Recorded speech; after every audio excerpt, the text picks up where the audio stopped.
Hello, designers and decorators. It's Timothy. I hope everyone's doing great. It's definitely summer. Here in Southern California, it's like 100 degrees. It sucks. And for those of you who live in Southern California, I'm sure you can relate. I have always hated like heat because I feel like with heat, even if you were naked, you could probably still sweat and you'd still feel like the air is just like invading your space. Whereas if you're cold, you could just bundle up. You get like 5 jackets, 30 blankets, and you're good to go and sit in front of a fire. But I've always like hated the heat. In any case, I was talking to a friend of mine who's a designer in Florida, and we were talking about like pros and cons of design, of being a designer rather. And I really thought about this because I never try to think of like pros and cons for things. I always just try to think positively about what I do. Because yeah, there's times that like you're stressed.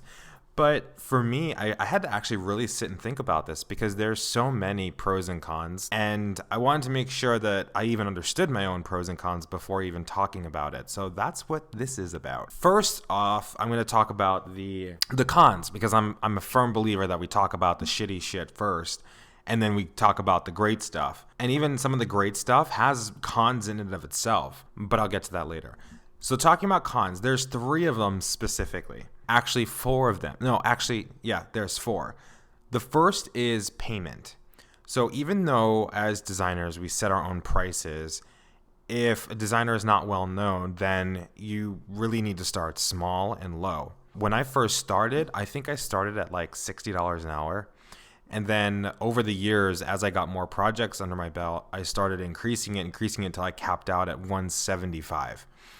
I could probably go to 200, but I just don't. I feel like 175 is like such a sweet spot for me that I like staying there. I don't get a lot of pushback from 175, and I don't feel like I should change it because when it was like 60, I feel like I was undercutting myself, and therefore I was miserable in the project because I felt like I should have been paid more for the stuff that I was doing, but I knew I was starting off, so I knew I had to start off early, like low. And then if you charge too much, you're not going to get clients. So I eventually found like 175 in the area that I live in is a sweet spot. And even then, some clients push back and some don't. But I would say maybe 2 out of 10 clients push back, and that's why I've kept it at 175 and never. I really don't adjust that. What I do adjust is the percentage of profit depending on how big the project is.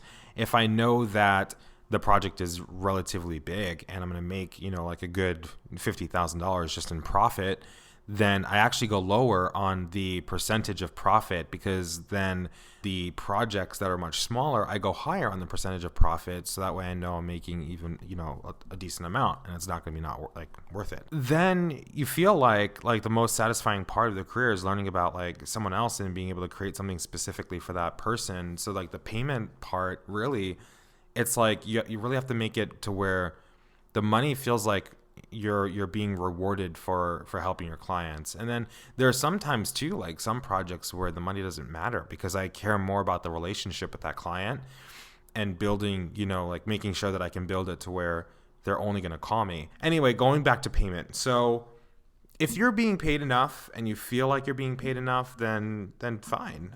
Then that's actually a pro for you. But for me, I think it's a con because certain projects you don't get paid nearly as much as you should. And stuff like that. Now, number 2 con, difficult clients. Oh my God. Although working with people is extremely rewarding and probably a pro as well, there will always be difficult clients in interior design. An interior designer must have good people skills in order to make it in the business. If you don't have good people skill, you're always going to be butting heads with your clients. There will always be clients that want impossible designs or are extremely picky or they're extremely cheap or they're simply hard to fucking work with. I get those all day, every day. And you just really have to learn to bite your tongue and know how to caress that client enough to where they like you. So, and enough to like you to get out of the project and then you just move on. So a designer will have to figure out how to make difficult people happy, which really isn't a small task. And everyone's so different. And there's so many different personalities involved that like you really just need to have a natural touch to it. If you don't, then it's going to be difficult for you. The last thing that is a con, actually, didn't I say 4 or 5? Okay, let's just keep going. So third thing about designing that's really a con for me is the stress. I am known to have so much stress, and I don't even realize I have so much stress. Like, I legitimately don't remember the last time I wasn't stressed. Like, I don't know what it feels like to not be stressed. And interior design does involve long hours and hard work. And as a designer is doing what they love with difficult clients, deadlines and exhaustion and a lot of money. Stress is expected for that. So if you can't manage stress or don't know how to, like I do, well, don't. It's going to be hard. It's going to be really difficult. And it's going to eat at you over time. And you really, really have to know how to manage stress to make it not go crazy for you.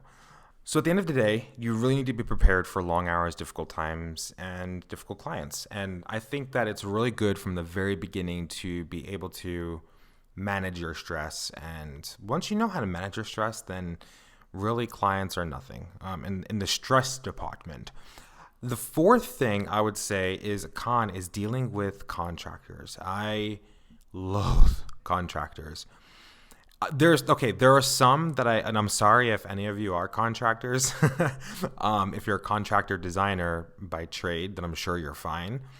But I've just had such bad luck over the last 11 somewhat years with contractors. Let's give you a quick story. This current project that I'm doing right now is a kitchen renovation, and this particular contractor is new to me. I've never worked with him. However, my friend Simon, who I've worked with for years, is kind of like a middleman between the contractor and myself. And so he wound up finding this guy, and he's from Boston. He's a cool guy. We hit it off at first. Then what wound up happening was we had a conversation. Me, him, and Simon had a conversation. And he was like, "Oh, you're from New York." And I was like, yeah. And he's like, "Oh, I'm from Boston." And he's like, "I love New Yorkers. Like, they tell you how it is and they don't give a shit. And that's that." And he's like, "We're going to get along because I'm the same way." I'm like, "Great. That's fucking awesome. Then I don't have to worry about holding back for emotion." Fast forward like a week later, my client calls me and is like, "Hey, so..." I'll say this contractor calls me and, we're having a conversation with my husband and him, and he starts talking about the island and how we should keep, a foot overhang for bar stools.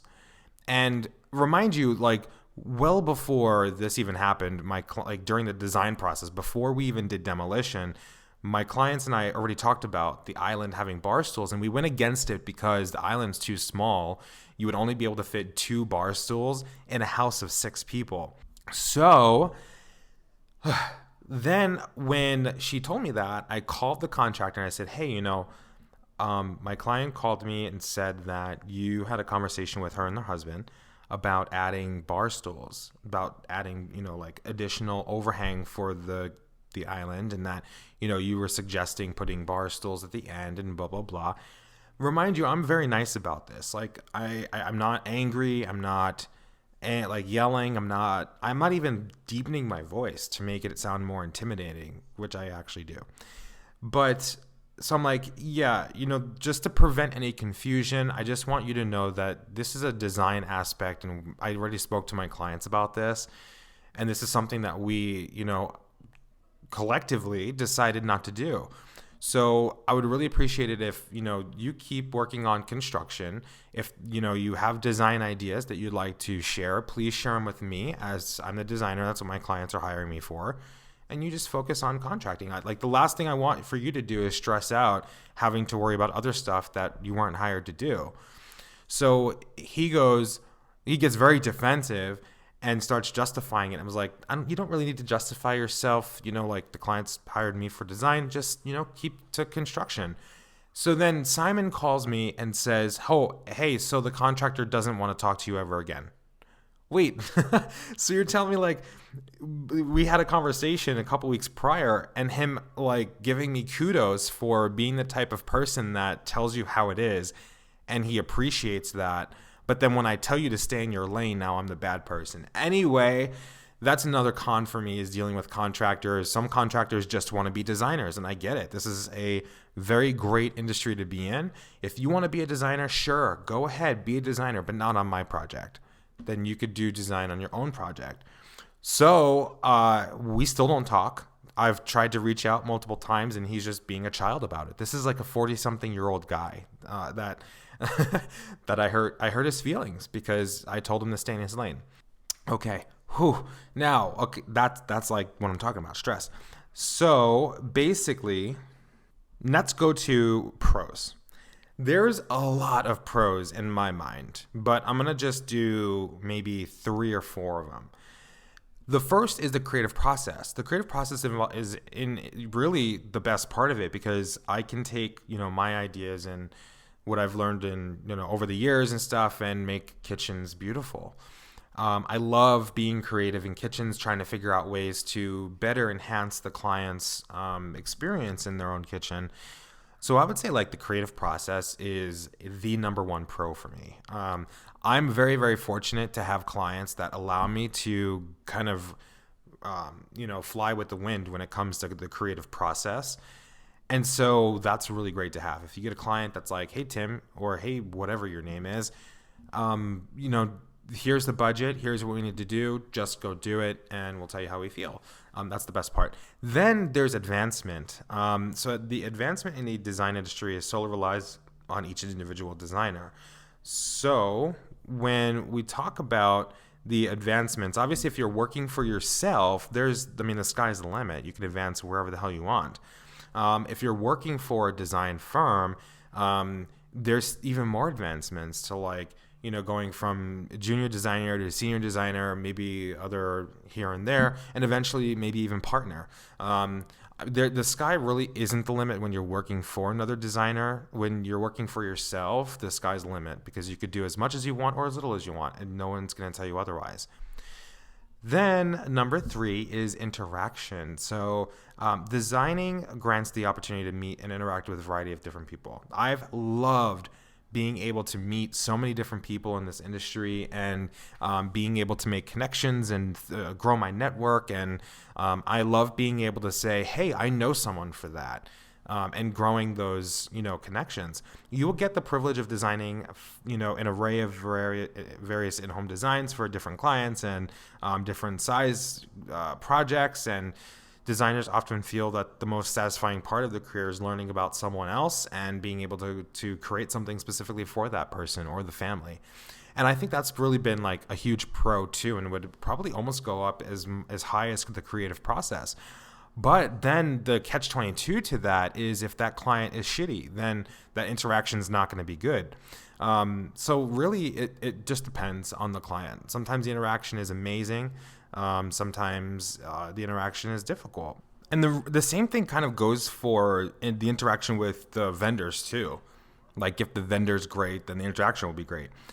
So I would say that those 3 are my top. Then we go into payment even is a pro for me. Once you get to a point in your career where you're getting paid well, you have consistent projects, then that becomes a pro instead of a con. And then I actually have one more con to add too, and that's that this is a seasonal job. So I didn't initially think of this because I get more consistent work now. But for those of you who are starting out or aren't really too far into the career yet, sometimes when I first started, I'm not even kidding. So November, December, January, February were dead months. I never got projects during those months. And then I would say June and July and August are other months that I didn't get business. Like June, July, August are summer months. So people generally didn't want to be moving things in the heat. They didn't want to have no kitchen in the heat. And so that was that. And then the other months are so close to so many holidays. Like November's Thanksgiving, December's Christmas, if you celebrate Christmas. January is New Year's.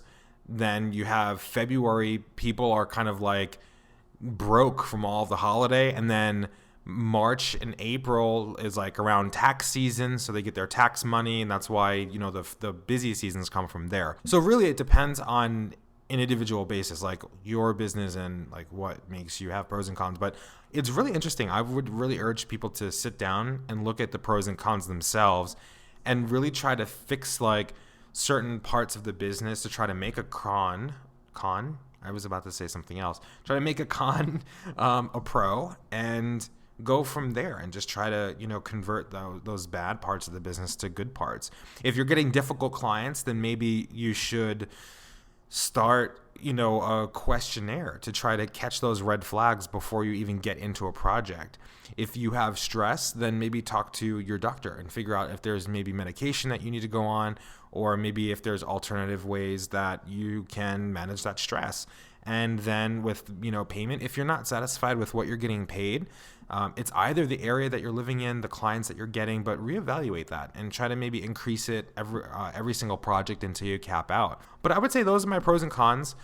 And I'm sure, as time goes, maybe more cons will come up. And yeah, absolutely. There's cons that were there when I first started that are no longer there, that have turned to pros. It's all about how you manage your business and stuff like that. Talking about managing the business, we've gotten so many signups for Indema. I'm really shocked that we've gotten this many. And so I really wanted to thank everyone who's participated so far. If you're still interested, head over to Indema, INDEMA.co. That's a brand new project management platform specific to designers. I did a whole episode about it 1 episode ago. And I'm really excited about it. We are so close to being able to launch the beta. There's so many features, it's feature packed, and I'm really, really happy that I can bring this kind of platform to the industry to help you guys get more money in your pocket and make sure that your projects run smoothly. And I think that's the biggest thing, is that I'm doing this for really you guys. I don't think I would have ever started a project like this if it weren't for knowing that there's so many designers out there who really need it, and that the platforms out there now are just they're not efficient enough, or they're too expensive, or they're not doing the right thing. So I'm doing this for you guys, and I'd love the support. If you have any questions, feel free to reach out, Timothy@theidconsultant.com. I love you guys so much. Thanks so much again for listening. I hope you have a wonderful day and stay cool. Bye-bye.